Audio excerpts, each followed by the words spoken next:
मैं देख रहा हूं जैसे चुनाव आगे बढ़ रहा है चरणों में, वैसे ही जनता अपने आप चुनाव लड़ रही है। और ये पहला लोकसभा का चुनाव मुझे देखने को मिला है जहां पहले चरण से जनता ने चुनाव अपने हाथ में ले लिया है। और लग तो ऐसा रहा है कि इस बार उत्तर प्रदेश में जो हवा चली है, ये जो माहौल बना है और जिस तरह का समर्थन मिलता चला जा रहा है इंडिया गठबंधन को, मुझे पूरा भरोसा है कि जब वोट खुलेंगे 4 जून को, तो भारतीय जनता पार्टी का उत्तर प्रदेश से तो सफाया होना तय है।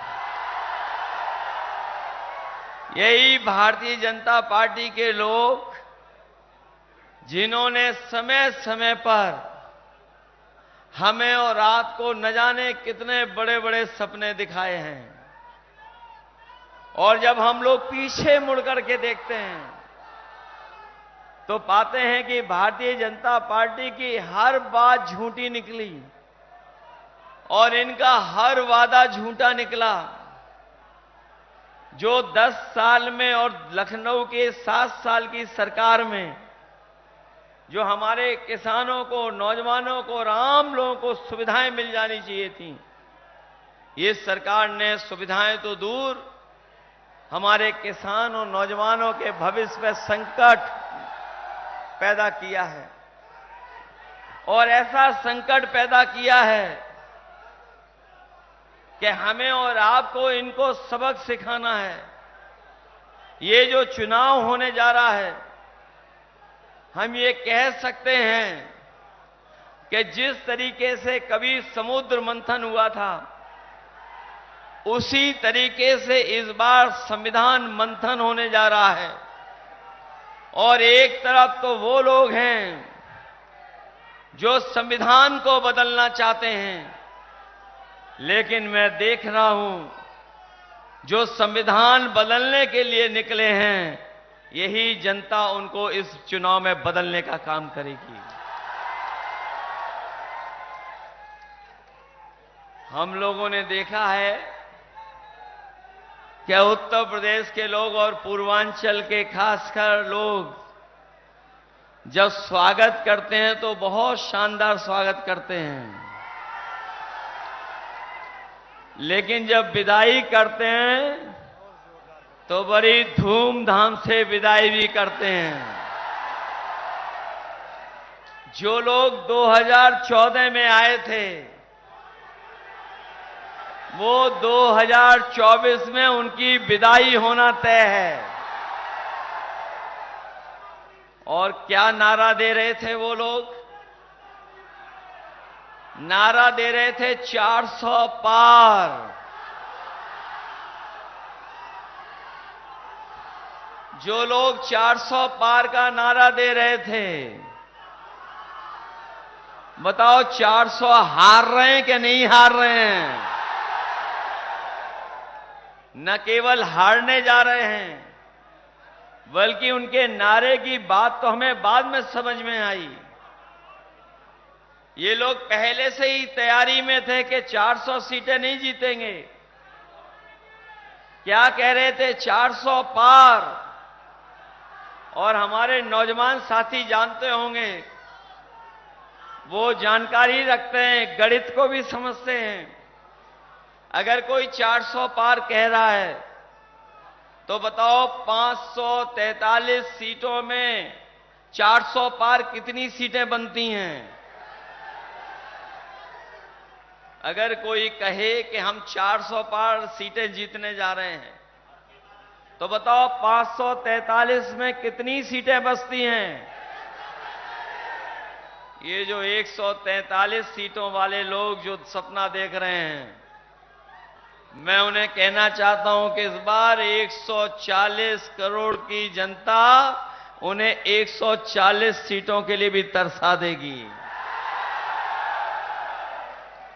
कहने को ये कहते थे कि ये डबल इंजन की सरकार है, ये दिल्ली और लखनऊ वाले लोग मिलकर के कहते हैं कि हम डबल इंजन की सरकार है। मैं अभी अखिलेश प्रताप सिंह जी का भाषण सुन रहा था। मुझे लगता है कि डबल इंजन की सरकार देवरिया आते आते हाफ जाती है या धुआं निकल जाता है इनके इंजन का।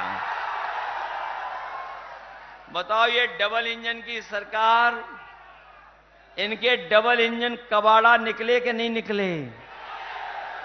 और ये वही लोग हैं जिन्होंने किसानों से कहा कि हम किसानों की आय दोगुनी कर देंगे, और 10 साल के बाद जब किसान अपना हिसाब किताब लगाता है तो ना उसकी पैदावार की कीमत दिला पाई सरकार, और वहीं जब वो किसान अपनी लागत का हिसाब किताब लगाता है तो बताओ किसान भाइयों, आपकी लागत बढ़ गई कि नहीं बढ़ गई? न केवल इस महंगाई में लागत बढ़ी है, बल्कि इन्होंने पिछले 10 साल में आपकी खाद की बोरी से भी चोरी करना शुरू कर दिया। इन्होंने पहले 5 किलो चुराया, फिर 5 किलो चुरा दिया। बताओ कितने की चोरी की है खाद की बोरी से? और मैं सोचता हूं कभी कभी कि ये बोरी की चोरी आखिर कहां से सीख करके आए हैं। और जब कभी बाजार में आपने देखा होगा, बाजार में देखोगे अगर आप, तो ये बोरी की चोरी पार्ले जी बिस्किट पैकेट से सीख करके आए हैं। हमारे साथियों को याद होगा, पार्ले जी का बिस्किट पैकेट इतना बड़ा आता था, और जैसे जैसे महंगाई बढ़ी और मुनाफा उन्होंने कम नहीं किया, तो बताओ आज बिस्किट का पैकेट कितना छोटा हो गया। जिन्होंने बाजार से खरीदा होगा वो जानते होंगे कि आज बिस्किट के कितना है एक पैकेट में। अभी तो 5 आ रहे हैं। ये बीजेपी की सरकार आ गई तो पार्ले जी के बिस्किट पैकेट में भी एक ही पैक बिस्किट मिलेगा। इसलिए सावधान है कि नहीं है सावधान? न केवल बोरी से चोरी की है, बल्कि हमारे किसान भाई जानते होंगे, जब डीएपी लेने गए होंगे तो नैनो यूरिया खरीदवा दी, नैनो यूरिया खरीदवाई, और ये कहा कि इस यूरिया के खरीदने के बाद, खेतीबाड़ी में डालने के बाद आपकी पैदावार बढ़ जाएगी। लेकिन जो जानकार लोग होंगे वो जानते होंगे कि नैनो यूरिया डलने के बाद भी कोई पैदावार नहीं बढ़ी, न हमारे किसानों को लाभ मिला। वहीं जिस तरीके से उद्योगपति भारत छोड़ करके भाग गए थे, वैसे ही नैनो यूरिया वाले भी भारत छोड़ करके भाग गए। इन्होंने न केवल किसानों को धोखा दिया, बल्कि हमारा नौजवान जानता होगा कि हर परीक्षा इनके पेपर लीक हो गए। जो भी परीक्षा नौजवान देने गया, उस परीक्षा का पेपर लीक हो गया। जिन लोगों ने हिसाब किताब लगाया होगा, 1-2 पेपर नहीं, बल्कि जितनी परीक्षा इस सरकार में हुई है सबका पेपर लीक हुआ है। और यहां तक कि हाल में ही जो अभी पुलिस की भर्ती हुई थी, जिसमें सरकार ने कहा कि हम सबसे बड़ी भर्ती करके दिखाएंगे, हमारे नौजवानों ने बड़ी तैयारी के साथ, मेहनत के साथ तैयारी की, फॉर्म भरा, और इस सरकार ने भरोसा दिलाया था कि जो परीक्षा होगी वो परीक्षा इतनी सुरक्षित होगी कि पेपर लीक नहीं हो पाएगा। जब नौजवान परीक्षा देने गया, पहले दिन दी, दूसरे दिन दी, और जब परीक्षा दे करके घर लौटा तो पता लगा कि उस पुलिस भर्ती का भी पेपर लीक हो गया। मैं अपने नौजवानों से कहना चाहता हूं, इस सरकार में पेपर लीक नहीं हुआ है। इस सरकार ने जानबूझ करके पेपर लीक कराया, जिससे नौजवानों को नौकरी न देनी पड़े। नौकरी न देनी पड़े इसलिए पेपर लीक हुआ है। और याद रखना नौजवान साथियों, आपके 10 साल नहीं गए हैं, आपका 1/3 जीवन इन्होंने बर्बाद किया है आपको नौकरी न दे करके। इन्होंने बड़े बड़े सपने दिखाए थे कि निवेश आएगा, बड़े बड़े आयोजन लखनऊ से लेकर के और दिल्ली से लेकर के विदेशों में किए। लेकिन आज जब हम पीछे मुड़ करके देखते हैं तो ये निवेश के नाम पर 0 रुपया जमीन पर पहुंचा है। न केवल निवेश में धोखा दिया, बल्कि निवेश आने के बाद भी किसी भी नौजवान को कोई रोजगार नहीं दे पाए। और इसी सरकार में लगभग 60 लाख ऐसे नौजवान हैं जिन्होंने परीक्षा दी, लेकिन पेपर लीक होने के कारण उन्हें नौकरी नहीं मिली। अगर हम 60 लाख बच्चों के केवल मां बाप जोड़ दें और उसको अगर हम गुणा कर करके देख लें, अगर एक परिवार में 3 लोग भी नाराज हैं जिन बच्चों के पेपर लीक हुए हैं, तो 60 लाख का गुणा 3 से अगर कर दें तो 1 करोड़ 80 लाख बनता है। और यही 1 करोड़ 80 लाख अगर हम 80 लोकसभाओं से भाग दे देंगे तो हर लोकसभा में 2,25,000 वोट बीजेपी का कम हो गया है। केवल नौजवानों के पेपर लीक होने की वजह से जो इनसे नाराज लोग हैं वो हर लोकसभा में 2,25,000 हैं। बताओ ये सरकार बचेगी कैसे? अगर कोई रास्ता हो इस सरकार का बचने का तो हमें बताएं आप। और हमारे तमाम साथियों को याद होगा, ये वही सरकार है जब कोरोना आया तो हमें और आपको इन्होंने वैक्सीन लगवा दी। और जब इनकी वैक्सीन की चोरी पकड़ी गई चंदा वाली, तो वही कंपनी वाले लोग कहते हैं कि अब हम आपसे वैक्सीन वापस ले लेंगे। कोई हमें बताए जो वैक्सीन शरीर में लग गई है वो शरीर से वापस कैसे ली जाएगी? अगर कोई व्यवस्था हो सरकार के पास तो हमें बता दो। न केवल वैक्सीन वालों से चंदा लिया है, बल्कि आप जानते होंगे इलेक्टोरल बॉन्ड के नाम पर इन्होंने बड़े बड़े उद्योगपतियों कारोबारियों से पैसा वसूल लिया, चंदा वसूला इन्होंने। ईडी सीबीआई इनकम टैक्स से डरा करके धमका करके पैसा वसूला है। और कोई छोटा मोटा पैसा नहीं वसूला है।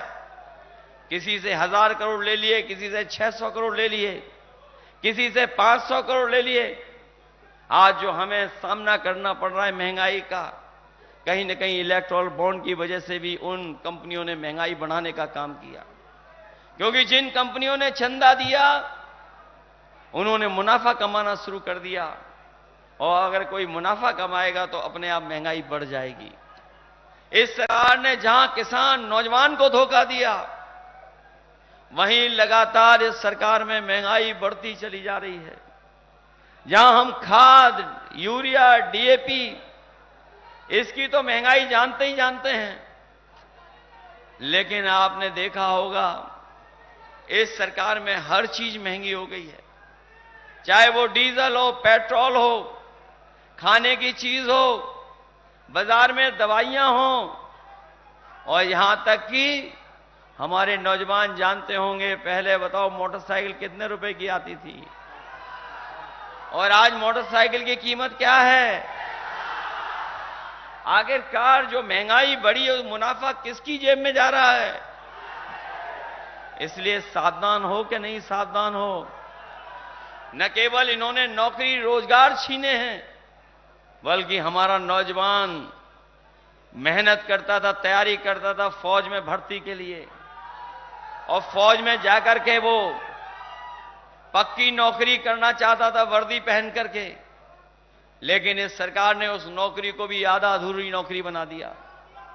4 साल की नौकरी अग्निवीर हम अपने नौजवानों को कह करके जा रहे हैं कि समाजवादी लोग और इंडिया गठबंधन कांग्रेस पार्टी इस अग्निवीर व्यवस्था को कभी स्वीकार नहीं करेगी। जब भी सरकार में हम लोग आएंगे, इस अग्निवीर व्यवस्था को हमेशा हमेशा के लिए हटाने का काम करेंगे। अभी तो ये अग्नि व्यवस्था फौज में आई है, हम अपने खाकी पहनने वाले भाइयों को भी कभी कभी सावधान करते हैं। और इसलिए सावधान करते हैं कि फौज की नौकरी 4 साल की कर दी। ये सरकार में आ गए तो हमारे खाकी वर्दी पहनने वालों की भी नौकरी 3 साल की कर देंगे। ये हमारे प्रेस के साथी पूछते हैं कि कैसे संभव है। मैं उनसे पूछता हूं कि बताओ, आपको पता था कि हवाई अड्डे बिक जाएंगे? क्या आपको पता था कि रेलवे स्टेशन, रेलवे की ट्रेनें बिक जाएंगी? क्या आपको पता था इकलौती इलाहाबाद बैंक थी वो बिक जाएगी? क्या आपको पता था कि अग्नि व्यवस्था लागू हो जाएगी? और क्या आपको पता था कि आधी रात नोटबंदी हो जाएगी? जब आपको नहीं पता था, अगर ये दोबारा आ गए तो फौज की तो 4 साल की नौकरी, खाकी वर्दी वालों की 3 साल की नौकरी कर देंगे। न केवल ये लोग नौकरियों से खिलवाड़ कर रहे हैं, बल्कि जितनी भी सरकारी नौकरियां उनको संविदा और आउटसोर्स पे भेज रहे हैं। और वो आउटसोर्स पे इसलिए भेज रहे हैं जिससे कि इन्हें आरक्षण न देना पड़े। इधर मैं देखता हूं कि दिल्ली वाले और लखनऊ वाले आरक्षण को लेकर के बहुत सारे सवाल भी कर रहे हैं, जवाब भी दे रहे हैं। लेकिन मैं अपने तमाम पीडीए परिवार के लोगों को कह करके जा रहा हूं, इतना आरक्षण के साथ कभी खिलवाड़ नहीं हुई होगी जितना भारतीय जनता पार्टी की सरकार में हुई है। न केवल ये आरक्षण खत्म करना चाहते हैं, अगर ये सत्ता में दोबारा आ गए तो बाबा साहब भीमराव अंबेडकर जी का दिया हुआ संविधान को भी खत्म करने का काम करेंगे। इसलिए आपको सावधान रहना पड़ेगा, क्योंकि यही बाबा साहब भीमराव अंबेडकर जी का संविधान हमें अधिकार दिलाता है, यही संविधान हमें न्याय दिलाता है, यही संविधान हमारे लिए संजीवनी है।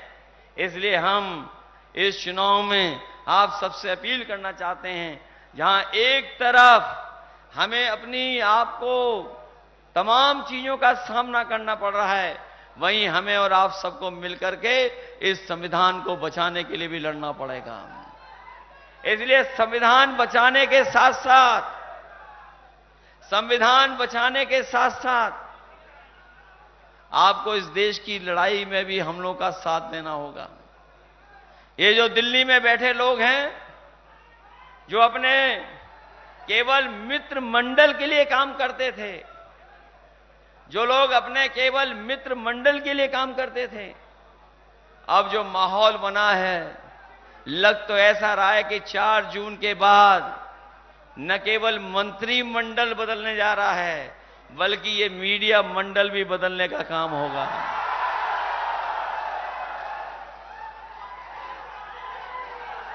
मंत्रिमंडल तो बदलेगा ही बदलेगा, लेकिन मीडिया मंडल भी बदलेगा।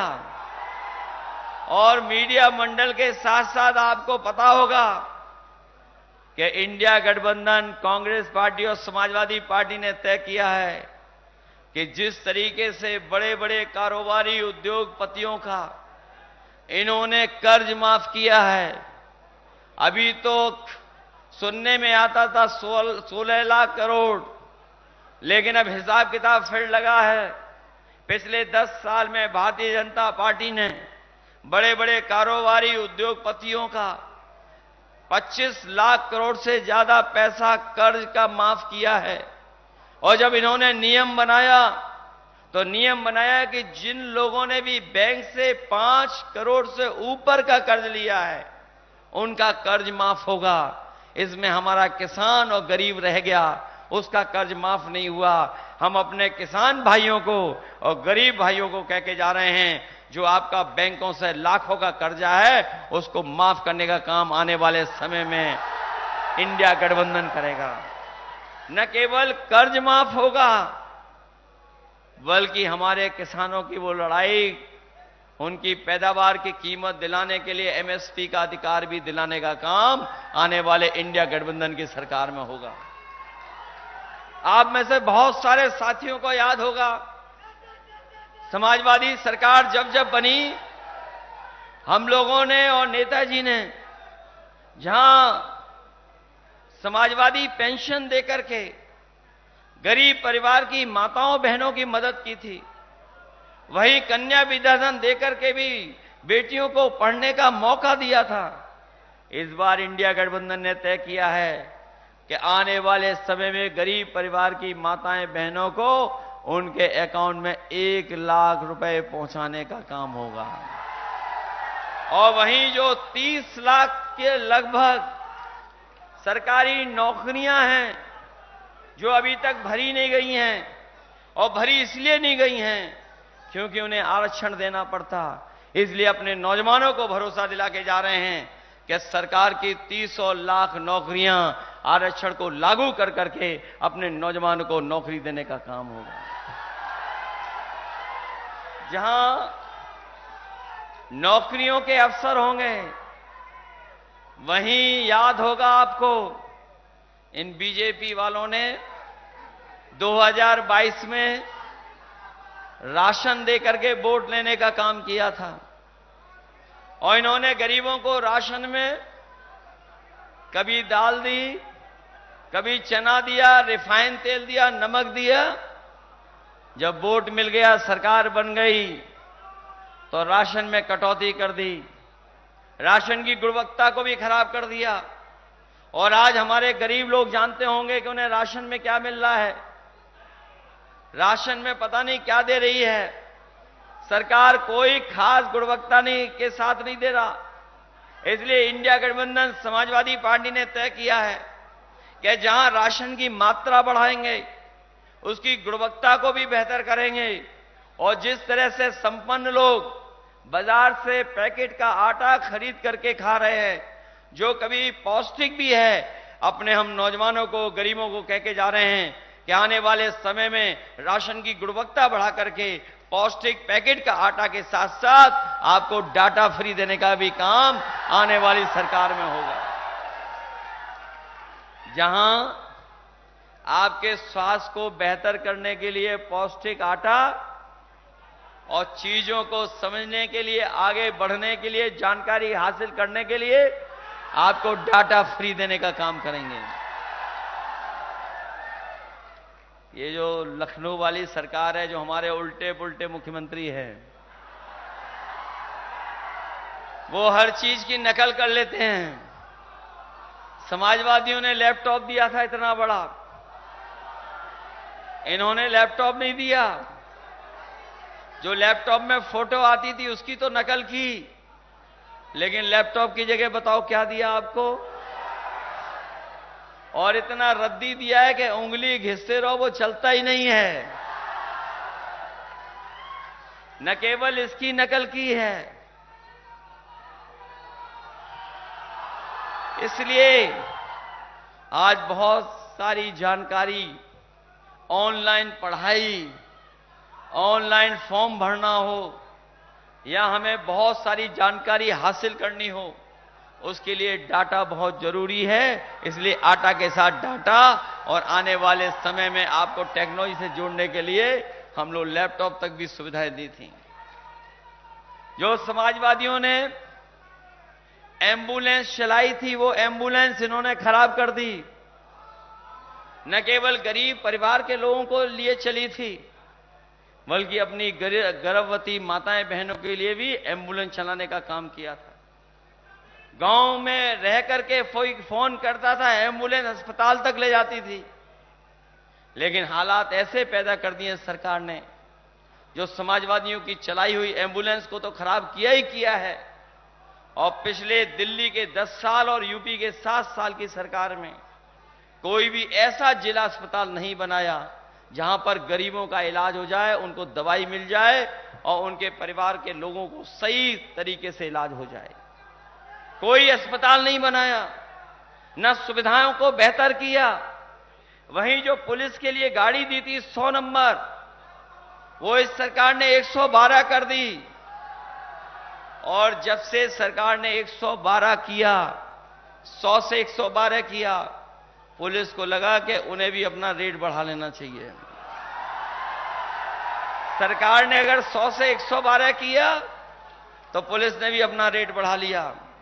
और सुनने में तो आ रहा है कि अगर फोन मिलाओगे तो अब दोनों पक्षों से पैसा वसूल लेगी पुलिस।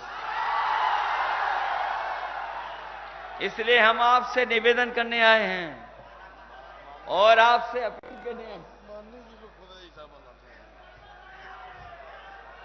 इसलिए हम आपसे निवेदन और अपील करने आए हैं।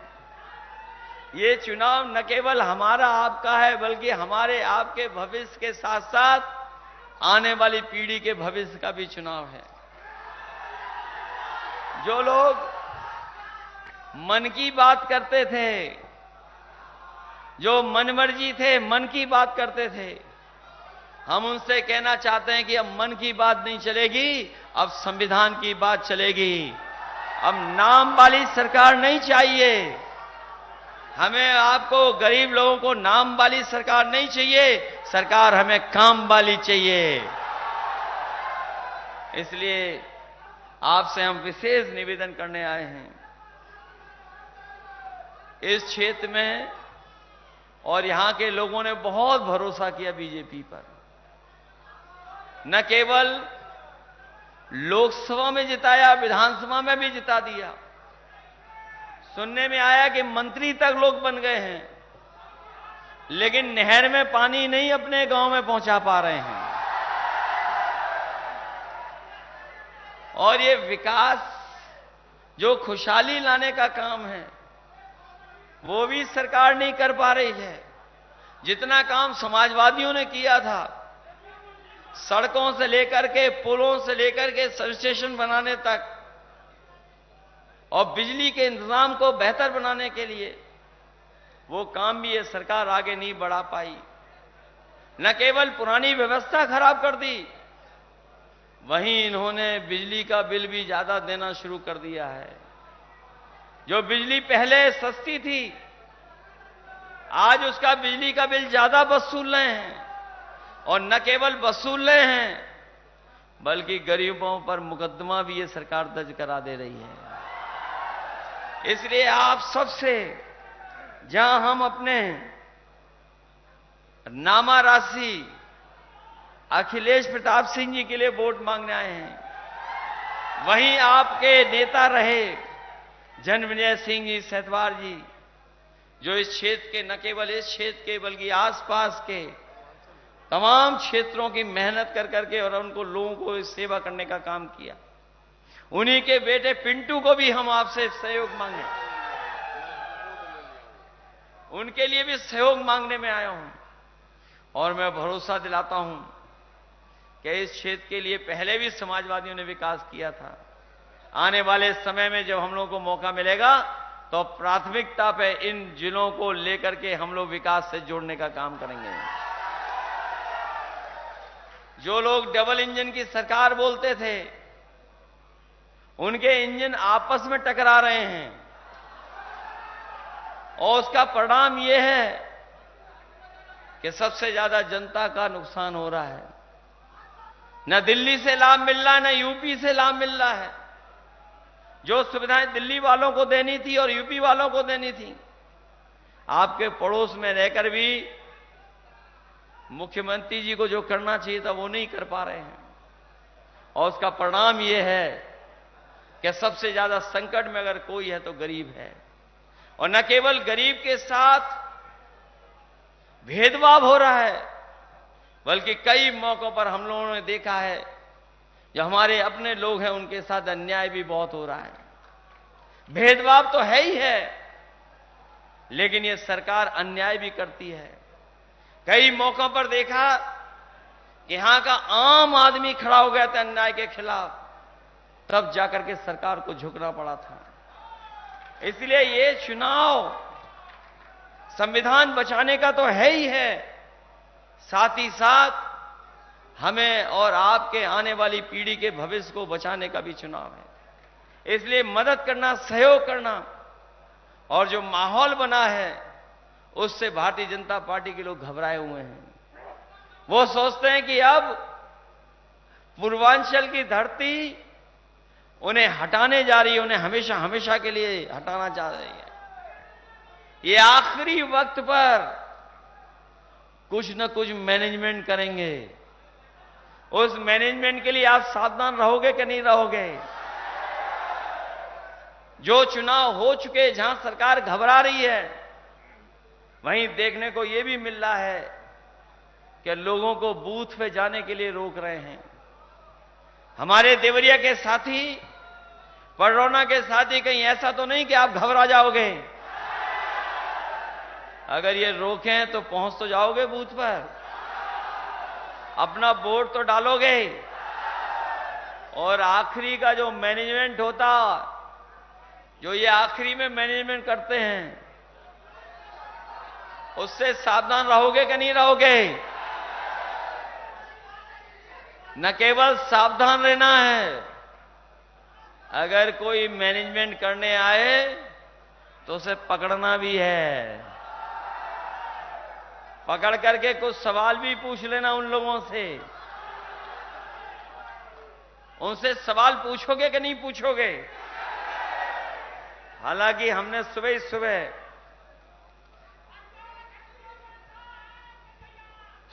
सुबह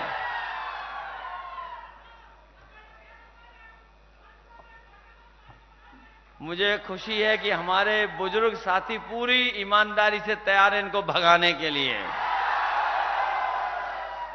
वहीं हम आपसे कहना चाहते हैं, सुबह सुबह हमने कहा कि जहां देखें भाजपाई, वहां बिछाओ चारपाई और इनसे सवाल पूछिएगा आप। जब ये भाजपाई आपके साथ आए, आपको मिल जाए मैनेजमेंट करते हुए कहीं गांव में, किसी कोने में, किसी गरीब के पास, तो उनसे पूछना कि भाजपा संविधान क्यों बदलना चाहती है। पहला सवाल उनसे यही पूछना कि भाजपा संविधान क्यों बदलना चाहती है, भाजपा आरक्षण क्यों खत्म करना चाहती है, भाजपा सामाजिक न्याय के लिए जातिगत जनगणना का विरोध क्यों करती है,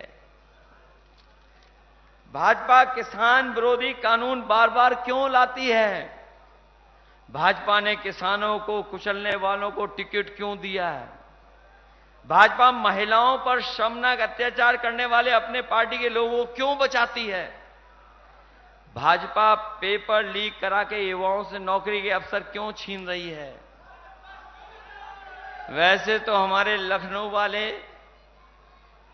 मुख्यमंत्री जी के पास हमेशा बुलडोजर तैयार रहता है, लेकिन इधर देखा है जितने भी पेपर लीक वाले हैं वो सब भाजपाई हैं। उनके लिए आज तक बुलडोजर नहीं चालू हो पाया इनका। इसलिए नौजवान साथियों से पूछेगा कि पेपर लीक करा के युवाओं से नौकरी के अवसर क्यों छीन रहे हैं। भाजपा मुनाफाखोरी को बढ़ावा देकर के कारोबारियों से चुनावी चंदा वसूलकर महंगाई क्यों बढ़ा रहे हैं। जिन लोगों ने इलेक्टोरल बॉन्ड के बारे में पढ़ा होगा, जाना होगा, वो जानते होंगे जब से इलेक्टोरल बॉन्ड की जानकारी जनता को हो गई है, तब से भारतीय जनता पार्टी के लोगों का बैंड बज गया है और उनकी पोल खुल गई है।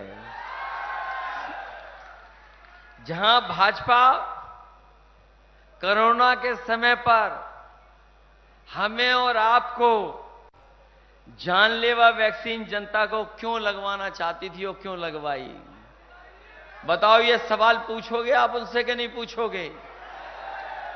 जहां ये सवाल पूछोगे, वहीं मैं आपसे अपील करने आया हूं कि मन की बात करने वालों को सबक सिखा देना और उनसे कहना कि बहुत हो गई मन की बात, अब होगी संविधान की बात, और वही संविधान जो हमें और आपको अधिकार दिलाता है। इन्हीं शब्दों के साथ मैं आप सबसे बहुत बहुत धन्यवाद और आभार प्रकट करता हूं। मुझे उम्मीद है कि हमारे दोनों प्रत्याशी, एक तो अखिलेश प्रताप सिंह जी, दूसरे पिंटू सेधवार जी, इन दोनों साथियों की मदद करना, इन दोनों का सहयोग करना।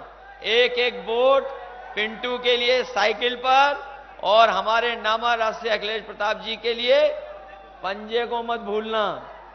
साइकिल वालों याद रखोगे आप? साइकिल वालों को याद है कि कौन है प्रत्याशी?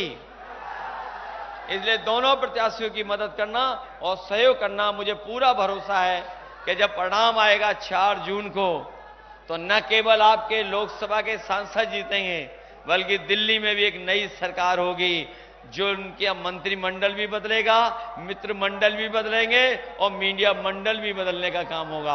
आप सबका बहुत बहुत धन्यवाद। और मैं इसी के साथ जो आज बहुजन समाज पार्टी को छोड़ करके समाजवादी पार्टी में आए हैं, रामाशीष माथुर जी और अजय कुमार मधेसिया, उन दोनों का स्वागत करता हूं। वहीं इनके साथ और भी सहयोगी साथी आए हैं, बहुत सहयोगी साथी आए हैं।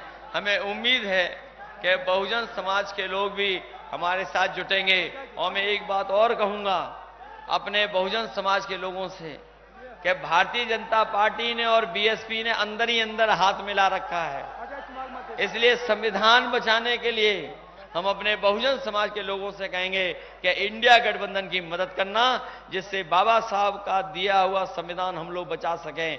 संविधान बचेगा तो लोकतंत्र बचेगा, लोकतंत्र बचेगा तो हमारा देश बचेगा, और भाजपा हटेगी तो संविधान और लोकतंत्र दोनों बचेंगे। इन्हीं शब्दों के साथ आप सबका बहुत बहुत धन्यवाद और आभार प्रकट करता हूं।